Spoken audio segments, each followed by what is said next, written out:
In 1992, a company took the exact same power tools that professional contractors had rejected as homeowner garbage, repainted them yellow, slapped a new name on the box, and watched sales explode to nearly $1 billion. The tools inside were identical, not similar, identical, and that same company now controls nearly a third of every power tool sold in North America. Why are brand new tools failing on job sites across the country? And why does the biggest toolmaker in the world have a federal lawsuit for hiding safety defects? We are going to expose the two corporations hiding behind your favorite brand names, reveal how they engineered a battery system designed to trap you into their ecosystem forever, and show you the only three tool companies that are still truly independent. If you have walked into a Home Depot or a Lowe's recently, you probably believe you are looking at a competitive marketplace. You see Milwaukee and Ryobi and Ridgid on one shelf. You see DeWalt and Craftsman and Black plus Decker on another. Maybe you see Bostitch and Irwin and Stanley FatMax in the hand tool aisle. You assume these are different companies competing to build you a better product for your money. That is an illusion. The reality is that two massive corporations control roughly 65% of the entire North American power tool market. Stanley Black & Decker and Techtronic Industries have spent decades buying up every independent competitor in sight, and they have replaced genuine brand competition with a carefully managed portfolio where every shelf position feeds the same corporate parent. When you buy a DeWalt or a Craftsman, you are not choosing between competitors. You are choosing between product lines inside a single publicly traded company in Connecticut. When you buy a Milwaukee or a Ryobi, you are not buying American heritage. You are buying from a Hong Kong listed corporation that trades on the Hang Seng Index. Together, these two companies posted combined revenues exceeding $27 billion in 2024. That is $27 billion flowing to just two corporate parents, while you believe you are choosing between a dozen independents. And the way they built this empire starts with the most audacious rebrand in industrial history. By 1990, Black & Decker had a serious problem. They held just 9% of the $420 million professional tool market, while Makita dominated with roughly 50% and controlled 80% of cordless drill sales among tradesmen. The tools themselves were actually decent. Their Professional and Kodiak lines could compete on specs, but the brand was toxic on job sites. Black & Decker had become synonymous with dustbusters and toaster ovens and coffee makers. One tradesman quoted in the Harvard Business School case study delivered the devastating verdict. He said, "Black & Decker makes a good popcorn popper, and my wife just loves her dustbuster." No contractor wanted to pull out a tool on a job site that shared a name with his kitchen appliances. So Black & Decker did something brilliant and deeply cynical. A new executive named Michael Hams brought what he called the Acura concept, the same strategy Honda used to enter the luxury market by creating a separate brand. Black & Decker already owned the DeWalt name from a 1960 acquisition. Market research showed that 70% of tradesmen recognized it from reliable old radial arm saws in high school shop class. The name, as the Baltimore Sun wrote in April of 1992, conjured memories of saws that never wore out. But more importantly, the name was not Black & Decker. So in January of 1992, they launched 32 portable power tools under the DeWalt brand. These were literally the same Professional and Kodiak tools repainted in yellow housings with an expanded warranty. The yellow was chosen because it was associated with safety equipment on construction sites. They deployed 70 salespeople to throw sawdust parties at hardware stores, Tupperware-style demonstrations where contractors could test the tools hands-on. The packaging deliberately omitted any Black & Decker branding.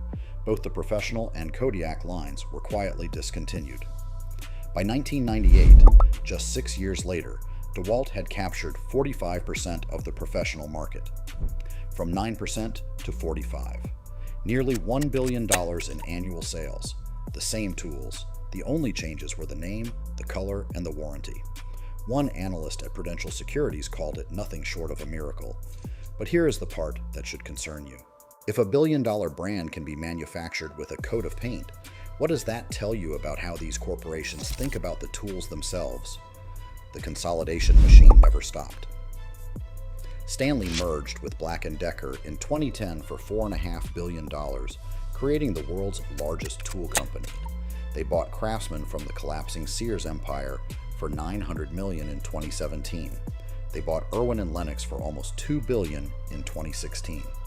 They bought Cub Cadet and Troy-Bilt through the MTD acquisition for another $1.9 billion. On the other side, Techtronic Industries was building its own empire from Hong Kong. TTI was founded in 1985 by a German-born former Volkswagen engineer named Horst Pudwill. TTI bought the Ryobi North American business in 2000, licensed the Ridgid brand as a Home Depot exclusive in 2003, and then made the transformative deal. In 2005, TTI acquired Milwaukee Electric Tool from Atlas Copco for $626 million. Milwaukee, founded in Wisconsin in 1924, one of the most iconic American tool brands in existence, now wholly owned by a Hong Kong corporation. Home Depot alone contributed an estimated $6 billion to TTI's revenue in 2023, roughly 44% of the entire company's global revenue from a single American retailer. And here is a detail that connects these two empires. The man who ran TTI as CEO for over a decade, Joseph Galley, is the same executive who led the launch of DeWalt at Black & Decker back in 1992. The architect of the yellow paint strategy later jumped ship to run the competition. But it gets worse. The battery ecosystem is where the real trap is set. Every major tool brand uses proprietary battery interfaces and digital protocols. DeWalt's 20-volt Max batteries do not fit Milwaukee tools. Milwaukee's M18 batteries do not fit Makita. Ryobi's 1+ batteries do not fit anything except Ryobi. This is not an engineering limitation. This is a deliberate business strategy. Once a professional contractor invests in a battery platform, the switching costs become enormous. A contractor with 15 cordless tools and 8 batteries has roughly $4,000 to $6,000 in sunk costs, and those batteries wear out every 2 to 3 years of professional use, creating a forced replacement cycle that keeps the money flowing back to the same parent company. According to survey data from 2023, 73% of power tool purchasers only consider one brand when shopping. 86% of contractors use 18-volt battery packs as their primary platform. Once you are locked into Milwaukee, you shop at Home Depot. Once you are locked into DeWalt, you gravitate to Lowe's. Battery lock-in creates brand lock-in, which creates retailer lock-in. It is a triple layer of capture that reinforces the duopoly at every transaction, and Stanley Black & Decker knows you are trapped. That is why they confidently announced price increases in 2025, citing tariffs, knowing locked-in customers have no realistic alternative. Now consider what happened when they tried to deliver on the one promise that justified all of this consolidation: bringing Craftsman back to American quality. When they bought Craftsman in 2017, CEO Jim Loree admitted the products had been left to devolve. They had migrated from made in America to virtually everything being made in China and Mexico, so SBD pledged to make 70% of Craftsman tools in the USA. They built a $90 million factory in Fort Worth, Texas, designed to produce 60 million hand tools per year with up to 500 workers. The factory opened in 2020. By March of 2023, it was closed. It never reached full capacity. Only 175 workers had shut down, and the closures kept coming. Cheraw, South Carolina, Mansfield, Texas, Verona, Mississippi, and most symbolically, in February of 2026, SBD closed a factory in New Britain, Connecticut, the company's hometown since 1843, eliminating 300 jobs. Between 2022 and 2024 alone, SBD filed 14 WARN Act layoff notices, covering over 1,500 workers across the country. The quality decline shows up in the recall data. 2.2 million sledgehammers recalled after 192 reports of heads detaching during use, causing head and face injuries. Those sledgehammers had been sold for nearly a decade before anyone acted. 1.36 million DeWalt miter saws recalled after the rear guard, which had been quietly changed from metal to plastic, kept breaking. And in December of 2025, the Department of Justice sued Stanley Black & Decker for allegedly hiding safety defects for years. 3.6 million products recalled, over 700 incident reports, and a federal lawsuit alleging the company knew and waited. So if the entire market is rigged against you, does that mean you should give up on buying quality tools? No. It means you have to stop shopping like a consumer and start thinking like an auditor. If you want to avoid the duopoly, you need to ask one simple question before every purchase. Is the company that made this tool truly independent, or is it a subsidiary that answers to the same shareholders as a dozen other brands on the same shelf? Because there are still independent tool makers in the world, and here are the only three worth your money. Your first option is Makita, founded in Nagoya, Japan in 1915. Publicly traded on the Tokyo Stock Exchange with a market cap of roughly $8 billion, never acquired, never merged, never controlled by a parent corporation. Makita actually pioneered the cordless revolution back in 1969 with the first rechargeable drill. Their 18-volt LXT platform offers over 350 compatible tools, the broadest lineup in the industry, and the battery platform has maintained compatibility for nearly 2 decades, meaning tools you bought years ago still work with batteries you buy today. Makita manufactures across 10 plants in 8 countries and holds an estimated 18% share among professional contractors in North America. When you buy a Makita, you are buying from a 110-year-old company that answers to its own engineering standards, not to Wall Street or a stock exchange in Hong Kong. Your second option is Hilti, founded in Liechtenstein in 1941.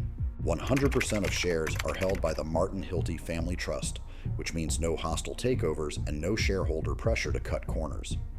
Hilti does not sell through Home Depot or Lowe's. They bypass the big box system entirely and sell directly to contractors through their own sales force, which makes an estimated 250,000 customer contacts every single day. Their fleet management program lets contractors lease tools for a fixed monthly fee, including unlimited repairs, theft coverage, and automatic upgrades to the latest models. A Harvard Business School case study found this model generates customer loyalty 5 times higher than traditional tool sales. Hilti employs over 30,000 people across 120 countries. They are not a niche player. They are a global powerhouse that simply refuses to participate in the retail duopoly. Your third option is the European specialists.